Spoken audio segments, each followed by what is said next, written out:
ہاتھ کی بنا پر پہلے کیا گیا ہے، لیکن ماشاءاللہ کافی تعداد میں لوگ جمع ہیں اور جلسے میں بڑی رونق بھی محسوس ہو رہی ہے۔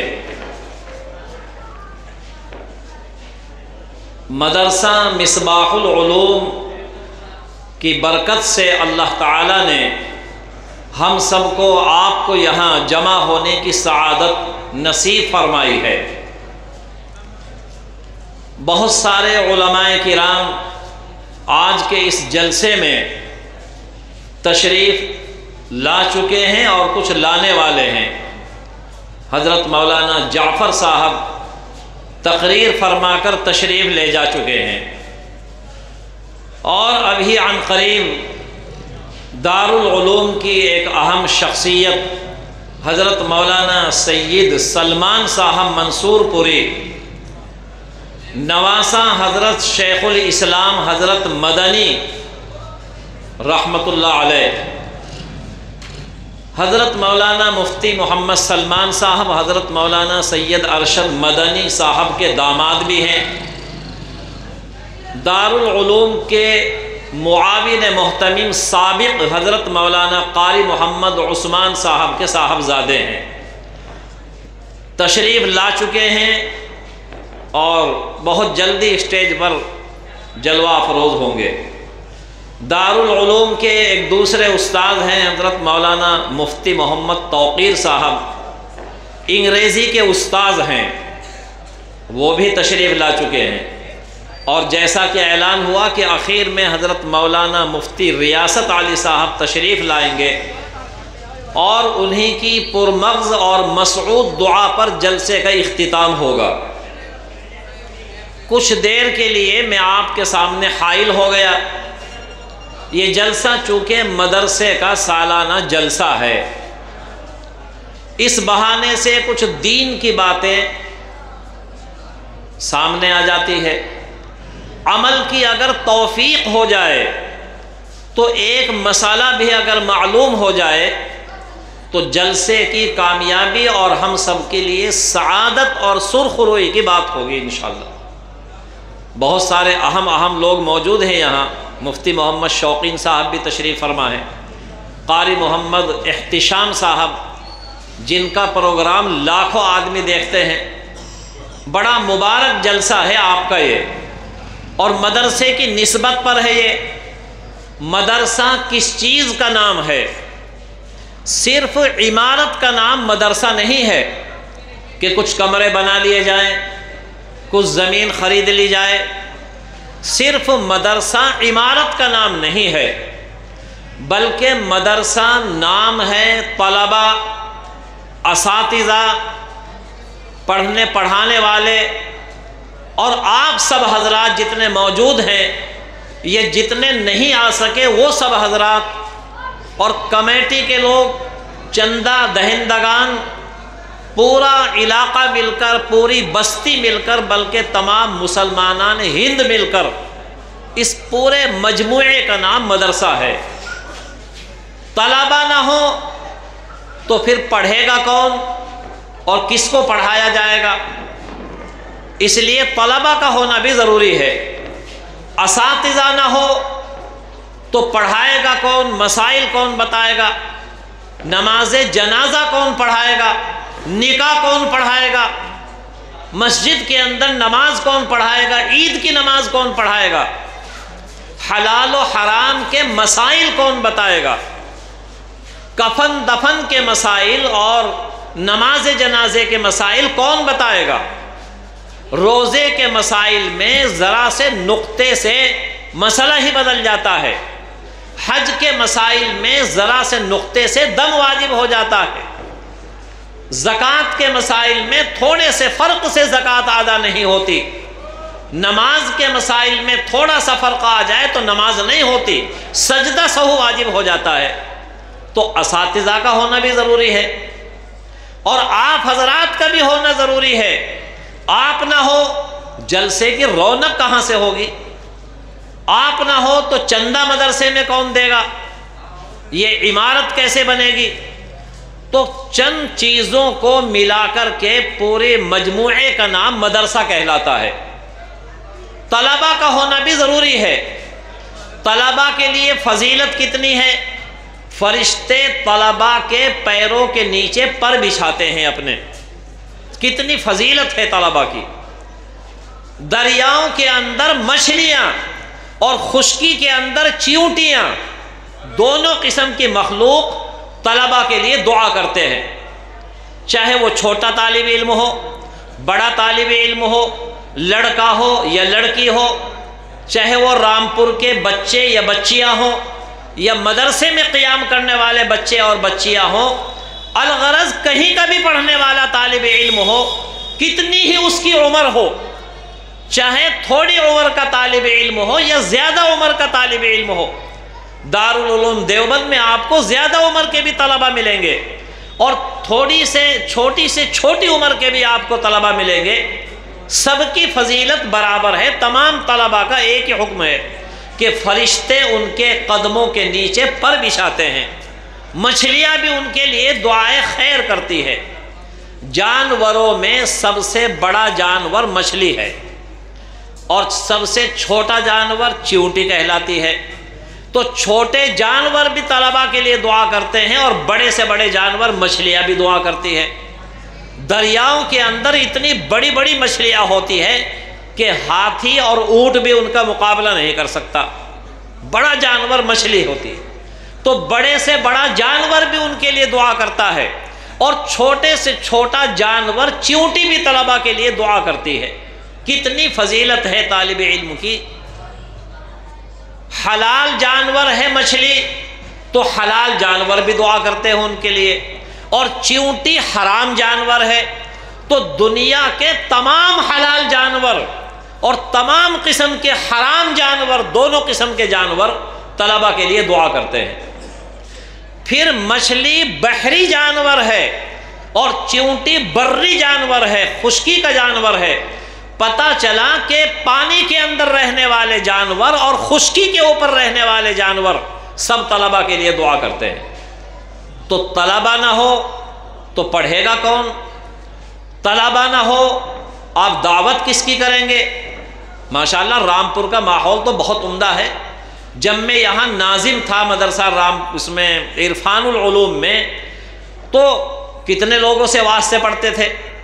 ایسے بھی بہت دن گزرے ہیں کہ ایک وقت میں 3 جگہ دعوت ہو گئی، اور کسی کے یہاں نہ جاؤں تو اس کو پھر افسوس ہوگا، بھئی اتنا ہم نے تو ناظم صاحب کی دعوت کی تھی اور کھانا کھانے نہیں آئے۔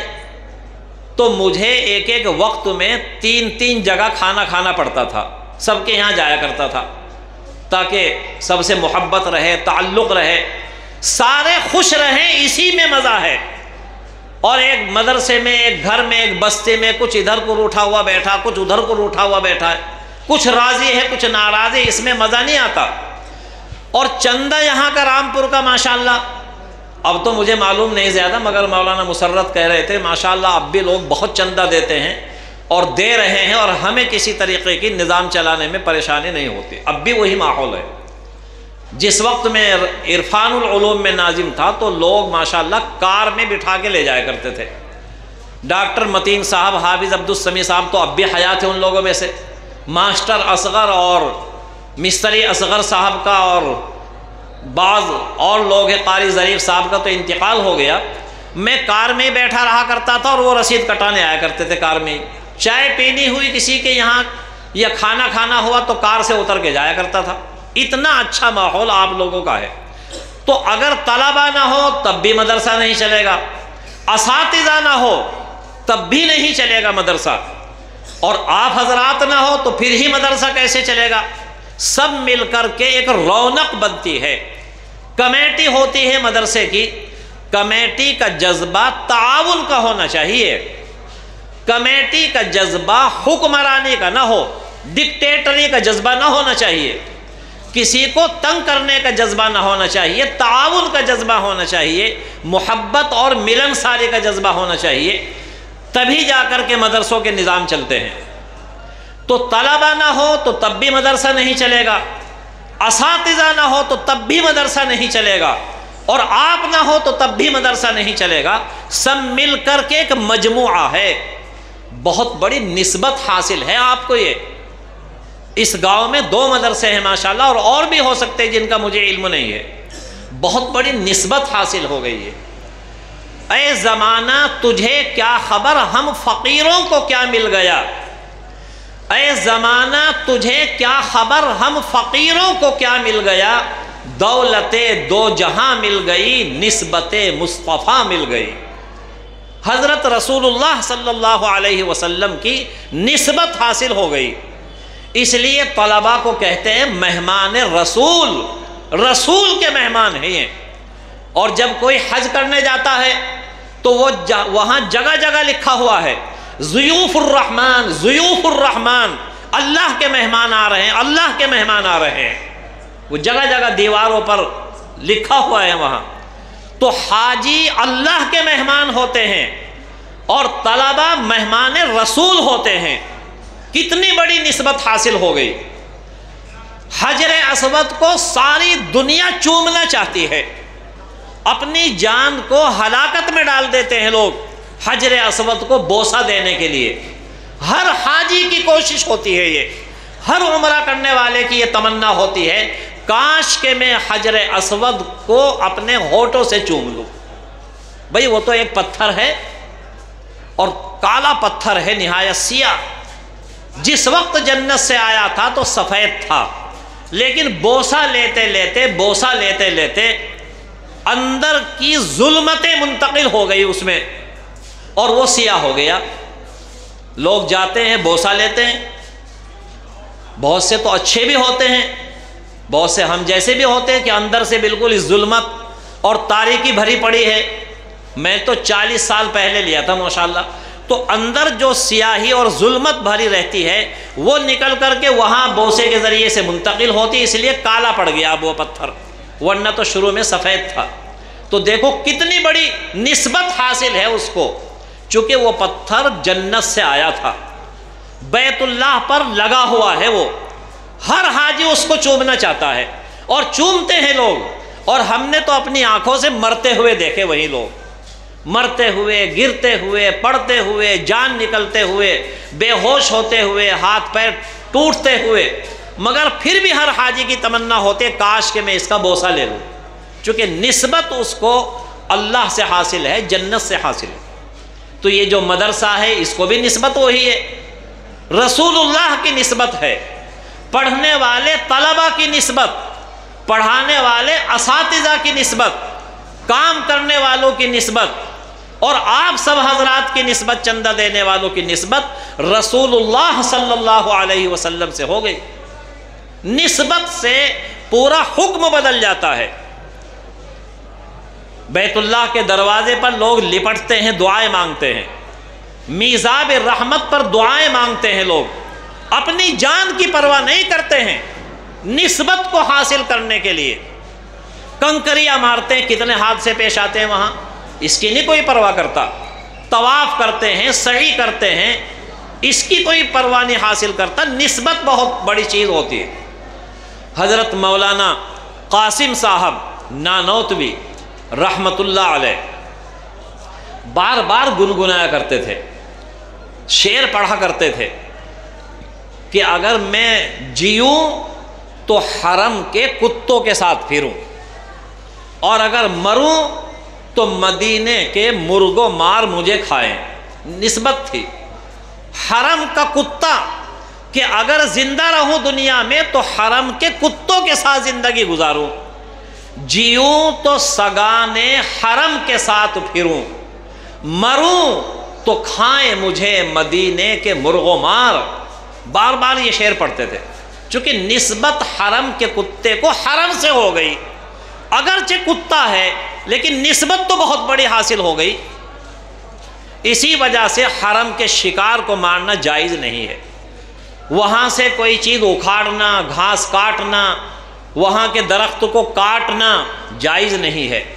کبوتر بالکل قریب میں پھرتے رہتے ہیں وہاں صفوں میں، پکڑنا، ان کو وحشت زدہ بنا دینا، شکار کرنا جائز نہیں ہے وہاں، کیونکہ نسبت بہت اعلیٰ قسم کی حاصل ہے ان کو۔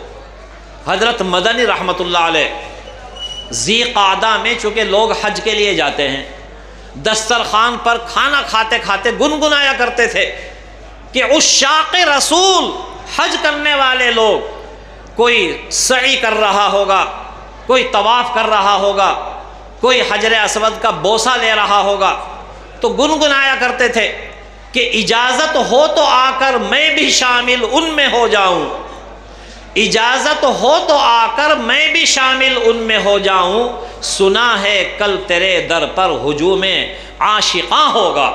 حضرت مدنی کھانا بھی کھاتے تھے، شعر بھی پڑھتے رہتے تھے کہ عشاق رسول وہاں حج کرنے جا رہے ہوں گے، اجازت ہو تو آ کر میں بھی شامل ان میں ہو جاؤں، سنا ہے کل تیرے در پر ہجوم عاشقاں ہوگا۔ تمنا رہا کرتی تھی نسبت کو حاصل کرنے کے لیے۔ تو یہ جو نسبت آپ کو حاصل ہو گئی، یہ بہت بڑی نسبت ہے، کوئی چھوٹی نسبت نہیں ہے آپ کو یہ حاصل ہونے والی چیز۔ اس کی ہم قدر کریں، اپنے مدرسے کی قدر کریں، تعاون کا جذبہ ہونا چاہیے، سب مل جل کر کے رہیں، کوئی روٹھا ہوا ہو تو اس کو منائے، مدرسے میں سب آئیں۔ مدرسہ تو نام پڑھنے پڑھانے کا ہے اور کوئی مقصد ہی نہیں ہے، بچوں کو تعلیم حاصل کرانی چاہیے۔ یہی قوم کے جو بچے ہیں، کسی بھی برادری کا بچہ ہو، کسی بھی گاؤں کا رہنے والا ہو، شہر کے رہنے والا ہو، یہی بچے کل قوم کے سپاہی اور قوم کے خادم بنیں گے۔ یہی بچے، صحابہ کے زمانے میں بھی مدرسے تھے، پڑھنے پڑھانے کا ماحول تھا، اب بھی مسجد نبوی میں، مسجد حرام میں حلقے لگتے ہیں، پڑھنے پڑھانے کا ماحول رہتا ہے۔ نسبت بہت بڑی چیز ہوتی ہے، فرشتے پر بچھاتے ہیں، جو حدیث میں نے آپ کے سامنے پیش کی تھی اس میں بھی یہی بتلایا کہ جس شخص کو موت آ گئی، طالب علم کو، من جاءہ الموت وہو یطلب العلم لیحیی بہ الاسلام فبینہ وبین النبیین درجۃ واحدہ، طالب علم اور نبی کے درمیان صرف ایک درجے کا فرق ہوگا۔ جنت کے اندر 100 درجے ہیں، انبیاء کو تو 100 درجے ملیں گے، لیکن یہ جو پڑھنے پڑھانے والے اساتذہ، طلبہ، معلمین، متعلمین ہوتے ہیں، ان کو 99 درجے ملیں گے جنت کے اندر۔ اور کوئی عالم تنہا نہیں جائے گا جنت میں، کوئی شہید تنہا نہیں جائے گا، کوئی حافظ قرآن تنہا نہیں جائے گا جنت میں، علماء کے ساتھ پوری جماعت کی جماعت ہوگی۔ حاجی 400 کو لے کر جائے گا جنت میں، حافظ قرآن 30 کو لے کر کے جنت میں جائے گا، شہید 70 کو لے کر کے جنت میں جائے گا۔ یہ علماء تنہا نہیں جائے گا کوئی بھی، پوری جماعت ان کے ساتھ جنت میں جائے گی۔ وہ جماعت کون ہوگی؟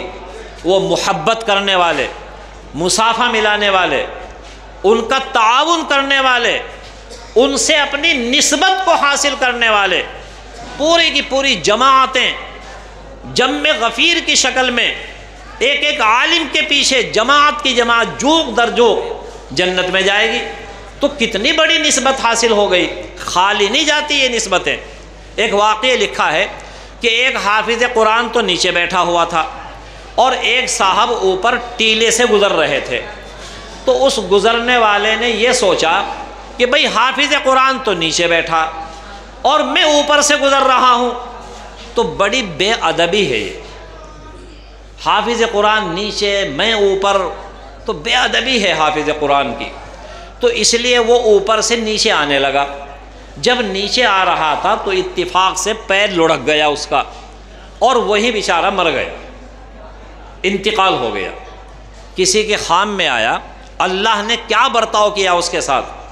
اللہ نے یہ کہا کہ تو ایک حافظ قرآن کے احترام میں اوپر سے نیچے اتر رہا تھا، صرف اس بنا پر کہ اس حافظ قرآن کے سینے میں میرا کلام تھا، تو نے میرے کلام کا ادب کیا، میرے کلام کے احترام کی بنا پر تو نے اپنی جان کا نذرانہ ہی پیش کر دیا، آج میں تجھے رسوا نہیں کروں گا، شرمندہ نہیں کروں گا، جاؤ تم جنت کے اندر چلے جاؤ۔ تو ایک حافظ قرآن کی وجہ سے جنت میں جائے گا وہ آدمی۔ یہ سب چیزیں ادب سے تعلق رکھتی ہے، مدرسے کا ادب، تپائی کا ادب، درسگاہ کا ادب، قرآن کا ادب، پڑھانے والے اساتذہ کا ادب، ان کا ادب و احترام بہت ضروری ہے۔ یہ بہت بڑی بڑی نسبتیں حاصل ہو جاتی ہے ان سے۔ مصافحہ ملا لیا محبت سے۔ حدیث میں آتا ہے کہ بعض دفعہ ایسا ہوتا ہے کہ دو مسلمان محبت سے مصافحہ ملاتے ہیں تو ہاتھ جدا ہونے سے پہلے بخشش کے پروانے اللہ کی طرف سے مل جاتے ہیں اس کو۔ تو مصافحہ ملا لیا، معانقہ کر لیا، پاس بیٹھ گیا کسی عالم کے، خالی نہیں جاتا اللہ کے دربار سے۔ یہ ابھی ہاتھ جدا نہیں ہو پائے تھے کہ اللہ نے دونوں کی بخشش کے فیصلے کر دیے۔ اللہ کے یہاں بڑا احترام اور بڑا ادب ہے علماء کا، حفاظ کا۔ اللہ تعالیٰ اپنے بندوں کو رسوا نہیں کرتے۔ اکابر علماء نسبتیں ان کو بڑی بڑی حاصل ہے۔ مسائل مدرسوں سے ہی معلوم ہوتے ہیں۔ ایک صاحب ایک مسجد میں وضو کر رہے تھے، عبادت تو بہت کرتے تھے لیکن مسائل کا علم نہیں تھا۔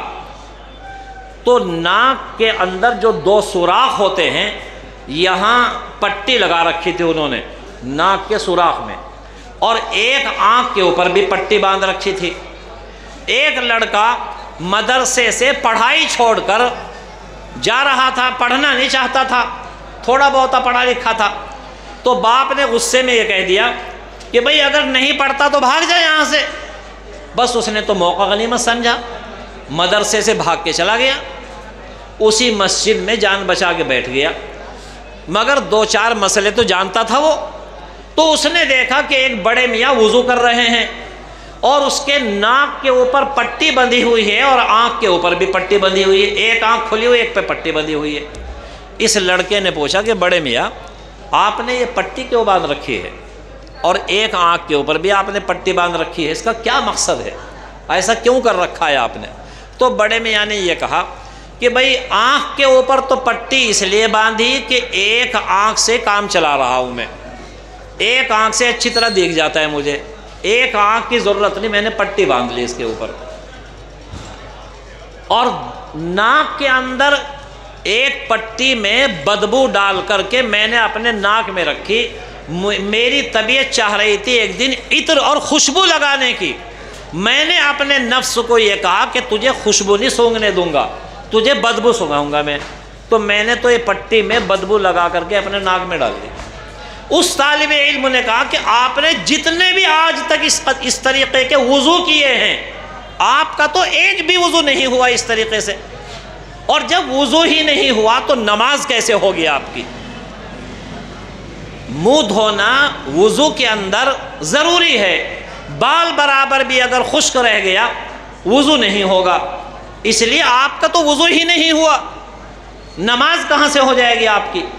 اس بڑے میاں نے کہا کہ بھئی آپ کے علم سے مجھے بڑا فائدہ ہوا، جاؤ جا کر کے مدرسے میں پڑھو۔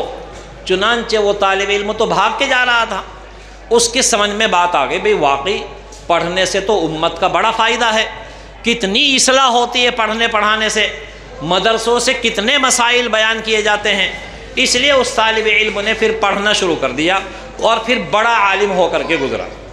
جو حدیث میں نے آپ کے سامنے پیش کی تھی اور قرآن کی ایک آیت بھی میں نے آپ کے سامنے پڑھی تھی، حضرت داؤد علیہ السلام اور حضرت سلیمان کو اللہ نے بادشاہت دی تھی، لیکن اس آیت میں بادشاہت کا ذکر نہیں کیا۔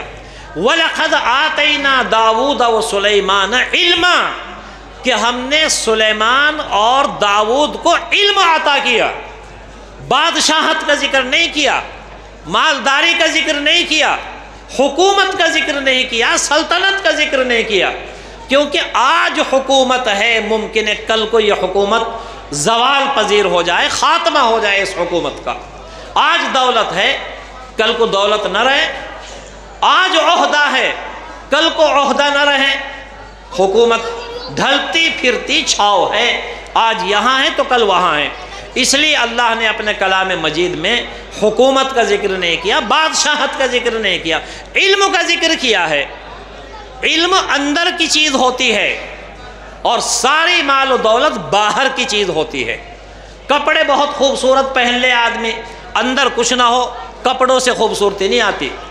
لیس الجمال باسواب تزیننا ان الجمال جمال العلم والحسب لیس الیتیم الذی قد مات والدہ ان الیتیم یتیم العلم والادب۔ کپڑوں سے زینت نہیں ہوتی، زینت تو علم و ادب کی ہوتی ہے آدمی کے اندر۔ اور دوسرے مصرے میں بتلایا کہ یتیم وہ نہیں ہے جس کا باپ مر جائے، یتیم تو وہ شخص ہے جس کا اندر سے دل علم سے خالی ہو، وہ ہے اصل یتیم۔ اس کا سب کچھ مر گیا، جس کے قلب میں کچھ ایمان نہ ہو، دین نہ ہو، وہ ہے اصل یتیم۔ جس کا باپ مر گیا، دست شفقت رکھنے والا، اس کے سر پہ کوئی نہ کوئی مل جائے گا۔ لیکن اگر علم سے کورا ہے، جہالت ہے اس کے اندر، اس کا کوئی علاج نہیں ہے، یہ لا علاج مرض ہے۔ تو مدارس سے، مساجد سے یہی سب تعلیم دی جاتی ہے۔ جو حدیث میں نے آپ کے سامنے پیش کی تھی، اور دوسری ایک حدیث اور ہے، رسول اللہ صلی اللہ علیہ وسلم نے فرمایا کہ اگر کسی جگہ اللہ کا ذکر ہوتا ہو، یعنی مدرسہ، مسجد، خانقاہیں، یا کسی گھر کے اندر بھی اگر قرآن شریف پڑھا جاتا ہو، تو 4 قسم کی فضیلتیں حاصل ہو جاتی ہے اس کو۔ حدیث میں فرمایا مجتمع قوم فی بیت من بیوت اللہ تعالی یتلون کتاب اللہ ویتدارسوا بینہم الا نزلت علیہم الرحمہ وغشیتہم الملائکہ۔ یہ اس طریقے کی حدیث ہے پوری، الا نزلت علیہم السکینہ، سکینہ نازل ہوتی ہے اس کے اوپر، وغشیتہم الرحمہ، رحمت ڈھانپ لیتی ہے اس کو، وحفتہم الملائکہ، ملائکہ بھی چاروں طرف سے اس کو گھیر لیتے ہیں، وذکرہم اللہ فی من عندہ، اور اللہ تعالیٰ اس کا ذکر فرشتوں میں کرتے ہیں۔ حدیث شریف میں فرمایا جہاں اللہ کا ذکر ہو، قرآن شریف پڑھا جا رہا ہو، حدیث پڑھی جا رہی ہو، اللہ کی جانب سے سکون نازل ہوتا ہے۔ سکون اللہ کے قبضے میں ہے، نیند آ جائے، سکون مل جائے تھوڑا سا، یہ بہت بڑی نعمت ہے۔ اب دیکھو آپ کتنے سکون سے بیٹھے ہیں۔ بعض نعمتیں محلوں میں نہیں ملتی آدمی کو، ایئر کنڈیشن میں بعض نعمتیں نہیں ملتی، ایسی میں، بنگلوں میں، محلوں میں بعض نعمتیں نہیں ملتی، ٹانٹ کے اوپر ملتی ہیں وہ نعمتیں۔ دارالعلوم کے شیخ الحدیث حضرت مولانا عبدالحق صاحب، ان کے کمرے میں ٹانٹ پڑا رہا کرتا تھا، اور ایک شعر بھی لکھا ہوا تھا، ہم غریبوں کی یہی ہے کائنات، بوریا حاضر ہے شاہوں کے لیے۔ بڑے سے بڑے بادشاہ آ جائیں، بوریے پہ بیٹھنا پڑتا ہے اس کو، بوریوں پر بیٹھ کر، اس ٹانٹ کے اوپر بیٹھ کر وہ سکون حاصل ہوتا ہے جو بڑی بڑی بلڈنگوں میں نہیں ہوتا۔ یہی اس حدیث شریف میں فرمایا کہ اللہ کی جانب سے سکون نازل ہوتا ہے۔ جنگ احد میں تو صحابہ کو نیند آ گئی تھی، حالانکہ تلوار بھی چلا رہے تھے۔ آج ہی میں نے تفسیر بیضاوی میں پڑھایا کہ جنگ احد میں مسلمانوں کو شکست بھی ہوئی، صحابہ شہید بھی ہو گئے، حتیٰ کہ حضور کی شہادت کی بھی خبر پھیل گئی۔ صحابہ یوں کہتے ہیں کہ غم کے باوجود، قتل و قتال کے باوجود، سختی اور شدت کے باوجود نیند آ گئی صحابہ کو۔ ثم انزل علیکم غما من بعد غم امنۃ نعاسا یغشا طائفۃ منکم۔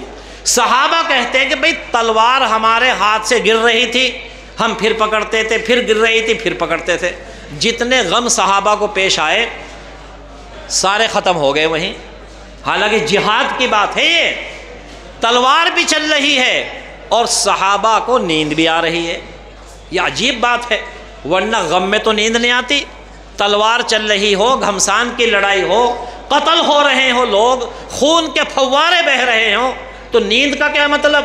لیکن اللہ تعالیٰ غموں میں خوشیاں پیدا کر دیتے ہیں، اور خوشیوں میں غمی کا ماحول پیدا ہو جاتا ہے۔ آپ نے اخبار میں بہت دیکھا ہوگا کہ بارات کی خوشیاں ماتم کدا بن جاتی ہے، اور کہیں غم ہوتے ہیں تو وہ خوشیوں سے بدل جاتے ہیں۔ اللہ کا سکون نازل ہوتا ہے جہاں اللہ کا ذکر کیا جاتا ہے۔ اور 2 چیز ایسی ہے دنیا میں جن کو ہر آدمی لینا چاہتا ہے کہ مجھے بھی مل جائے، مجھے بھی مل جائے، مجھے بھی مل جائے۔ پوری دنیا میں آپ گھوم پھر کے دیکھ لیں، دو چیزیں ایسی ہیں کہ ہر آدمی تمنا کرے گا کاش کہ مجھے بھی مل جائے یہ. ایک تو سکون کی زندگی، دل میں سکون میسر ہو، نیند آ جائے، آرام کی زندگی کٹے میری، سکون ہر آدمی چاہتا ہے. دوسرے روزی، رزق، ہر آدمی چاہتا ہے کہ مجھے روزی ملے، حلال کمائی ہو میری. دو تمنا ہر آدمی کرتا ہے، اور دونوں کا علاج اس مدرسے میں بتایا جاتا ہے. قرآن میں دونوں کا علاج ہے. ہم سب بھی جتنے یہاں بیٹھے ہیں، ہر آدمی کی تمنا ہے کہ مجھے سکون ملے. تو سکون کے لیے اللہ نے قرآن شریف میں فرما دیا الا بذکر اللہ تطمئن القلوب، کہ سکون تو ملے گا اللہ کا ذکر کرنے، اور اللہ کا ذکر کرنے کے لیے پاک ہونا بھی ضروری نہیں. چلتے پھرتے اٹھتے بیٹھتے خوب اللہ کا آپ ذکر کریں، انشاءاللہ سکون کی زندگی میسر ہو. دوسرے رزق، رزق کیسے ملے گا؟ فجر کی نماز کے بعد اگر ایک آیت ہے چھوٹی سی، اللہ لطیف بعبادہ یرزق من یشاء وہو القوی العزیز، اس کو اگر کوئی آدمی 70 مرتبہ پڑھے اس کے گھر میں کبھی بھی فاقہ نہیں آ سکتا. ایک حدیث ہی کا مفہوم ہے اس طرح. اور سورہ واقعہ اگر کسی کے یاد ہو، من قرأ سورۃ الواقعۃ کل لیلۃ لم تصبہ فاقۃ ابدا، یہ حل قرآن شریف میں فرمایا، حدیث میں فرمایا. اور اگر کوئی آدمی یوں چاہے کہ میرے دشمن مغلوب ہو جائیں، دشمن سے واسطہ نہ پڑے، تو تفسیر بیضاوی میں ایک دن سبق آیا تھا. جس دن یہ سبق آیا میں تو طلبہ سے بتلا دیا بھئی اس کو ہر نماز کے بعد پابندی سے پڑھو. ختم ہو رہا ہے. ہر نماز کے بعد 4 آیتیں اگر آدمی پابندی سے پڑھے، ایک تو الحمد شریف، کوئی بہت زیادہ بڑی نہیں، الحمد شریف، اور ایک آیت الکرسی، تیسری شہید اللہ انہ لا الہ، عزیز الحکیم تک پڑھے اس کو. چوتھے قل اللہم مالک الملک تؤتی الملک من تشاء، اس کو بغیر حساب تک ایک آیت ہے. تو الحمد شریف، آیت الکرسی، شہید اللہ ایک آیت، اور قل اللہم مالک الملک ایک آیت، یہ بغیر حساب تک 4 آیتیں. لکھا ہے تفسیر میں کہ اللہ تعالیٰ دن میں 70 مرتبہ نظر رحمت ڈالیں گے اس کے اوپر، رحمت کی نظر پڑے گی، اور اس کی 70 حاجتیں پوری ہوں گی. سب سے کم درجے کی حاجت یہ ہے کہ اس کا خاتمہ ایمان پر ہوگا، اور اس کے دشمن مغلوب ہو جائیں گے سارے. آپ تجربہ کر کے دیکھ لیجئے اس کا. پابندی کے ساتھ ہر نماز کے بعد آپ 4 آیتیں پڑھیں، 70 مرتبہ اللہ تعالیٰ نظر رحمت ڈالیں گے، 70 حاجتیں پوری ہوں گی، موت کے وقت کلمہ نصیب ہوگا اس کو، اور اس کے دشمن اور حاسدین سب مغلوب ہو جائیں گے. لوگوں نے تجربے کیے اس کے، سب کو کامیابی ملی. اللہ تعالیٰ مجھے بھی، آپ کو بھی، ہم سب کو عمل کی توفیق عطا فرمائے، اس جلسے کو کامیابی عطا فرمائے، مدرسے کو دن دونی رات چوگنی ترقی عطا فرمائے. وآخر دعوانا الحمدللہ.